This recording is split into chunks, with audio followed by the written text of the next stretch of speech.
Welcome दोस्तों। अगर आप हमारे YouTube चैनल में नए हैं तो चैनल को सब्सक्राइब कर लीजिए, क्योंकि इसमें हम हिस्ट्री से रिलेटेड सारे टॉपिक्स के वीडियो अवेलेबल करवाएंगे तथा आने वाले वक्त में हम इंग्लिश, ज्योग्राफी, पॉलिटी आदि के बैचेस इस YouTube चैनल में अवेलेबल करवा देंगे। दोस्तों, जैसा कि हमने आपको बाबर के ही वीडियो में यह बता दिया था कि बाबर के 4 बेटे थे और उनके ट्रिक था कहाँ ए हुमायूं, क से कमरान, ह से हिंदाल, अ से अस्करी और हुमायूं से हुमायूं। हुमायूं बाबर का सबसे बड़ा बेटा था।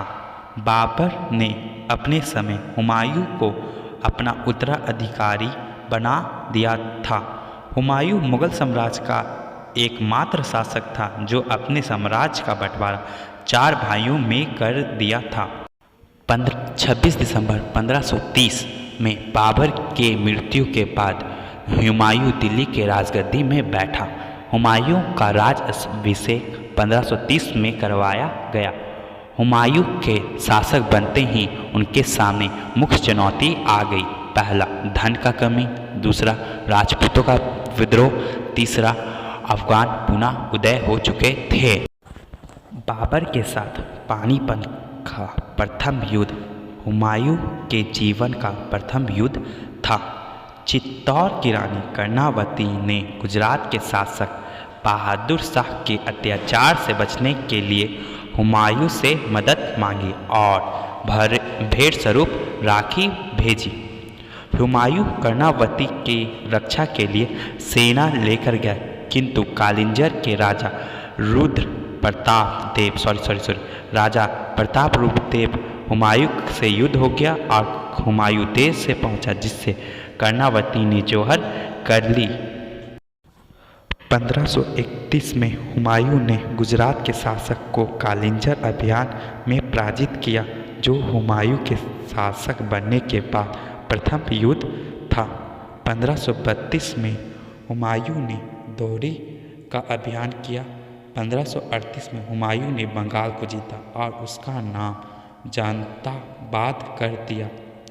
बंगाल अभियान से लौटते समय उसकी सेना पर शेरशाह सूरी ने 1539 में अचानक चुनार के किले के पास चौसा नामक स्थान पर आक्रमण कर, जिससे हुमायूं की सेना में भगदड़ मच गई और पराजय की स्थिति में हुमायूं ने शिहाबुद्दीन निजाम ने जान बचा दी। इस शिहाबुद्दीन निजाम ने हुमायूं के शासनकाल में चमड़े के सिक्के चलवाए। इसकी जानकारी हमें हुमायूं नामा से मिलती है।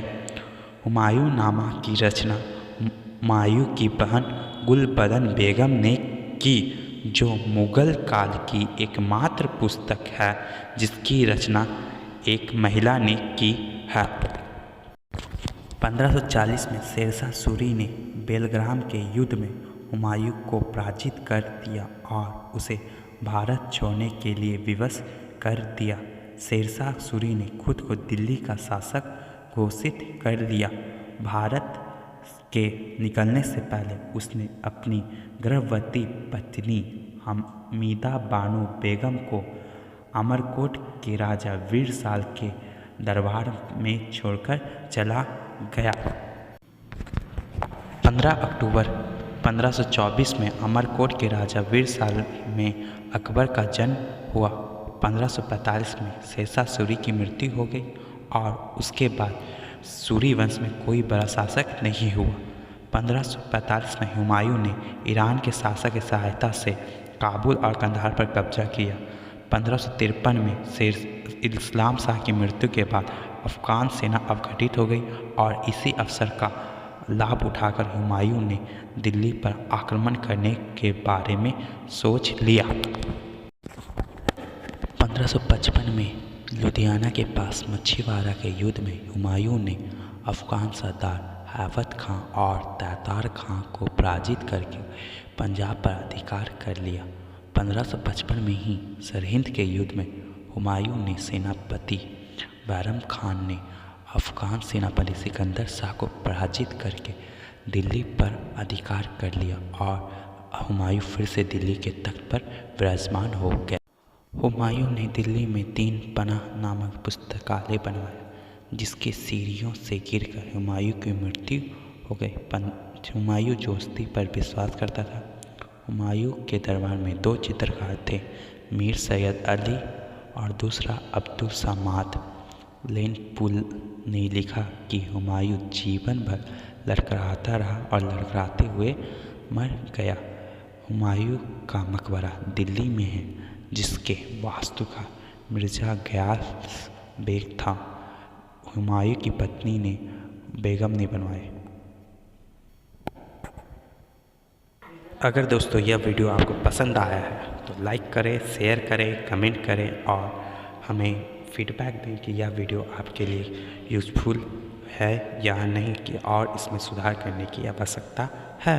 Thank you.